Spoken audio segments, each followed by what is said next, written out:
BSP सांसद दानिश अली को मायावती ने पार्टी से निकाल दिया है। इस बारे में बीएसपी की ओर से पत्र जारी कर जो जानकारी दी गई है उसमें पार्टी विरोधी गतिविधियों को वजह बताया गया है। आरोप यह भी है कि उन्होंने पार्टी की नीतियों के खिलाफ जाकर बयानबाजी की। दानिश अली पिछले कुछ महीनों में काफी चर्चा में रहे हैं। उन पर पिछले लोकसभा सत्र में बीजेपी सांसद रमेश विधुड़ी ने अपमानजनक शब्दों का इस्तेमाल किया था, जिसको लेकर काफी विवाद हुआ था। उस मामले के बाद दानिश अली ने विपक्ष के कई नेताओं से मुलाकात की थी और जब शीत सत्र शुरू हुआ लोकसभा संसद का, तो उस समय भी दानिश अली गले में तख्ती लटकाए संसद भवन पहुंचे थे और तब भी उनके बयान और उनका ये जो तरीका था काफी चर्चा में आया था। सीधे हम रुख करेंगे, संवाददाता रणवीर सिंह हमारे साथ जुड़ गए हैं इस खबर पर और जानकारी देने के लिए। पार्टी विरोधी गतिविधियों को वजह बताया गया है इस एक्शन के लिए रणवीर, लेकिन ये पार्टी विरोधी गतिविधियां थी क्या?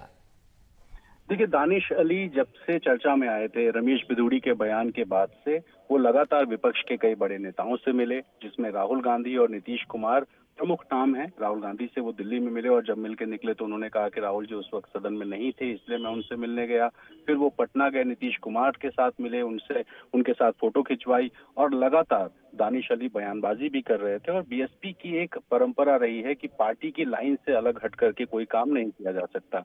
इस वजह से लगातार मायावती नाराज भी थी और इस बीच में चर्चाएं शुरू हुई कि दानिश अली जल्द ही कांग्रेस ज्वाइन कर सकते हैं। और बीएसपी में जब भी किसी नेता को लेकर इस तरह की कयासबाजी शुरू होती है कि वो किसी और पार्टी में जा सकता है, तो उसके किसी एक्टिविटी से पहले ही बीएसपी कार्रवाई करती रही है और दानिश अली पर आज सस्पेंशन की कार्रवाई हुई है। और आपको एक और जानकारी दूं कि न सिर्फ दानिश अली बल्कि कुछ और नेता ऐसे हैं जो पार्टी अध्यक्ष मायावती के रडार पर हैं। पश्चिमी उत्तर प्रदेश से आने वाले एक सांसद हैं जो बीएसपी के संपर्क में है और इस बात की जानकारी बीएसपी को है और जल्द ही बीएसपी उन्हें भी पार्टी से बाहर का रास्ता दिखा सकती है। तो लोकसभा चुनाव से पहले बीएसपी में एक बार फिर से सफाई अभियान दिखाई दे रहा है, जिसमें जो भी लोग एंटी पार्टी एक्टिविटीज में शामिल होंगे या पार्टी लाइन से अलग जाकर के वो अपनी राजनीति चमकाने की कोशिश करेंगे, उन पर कार्रवाई होगी।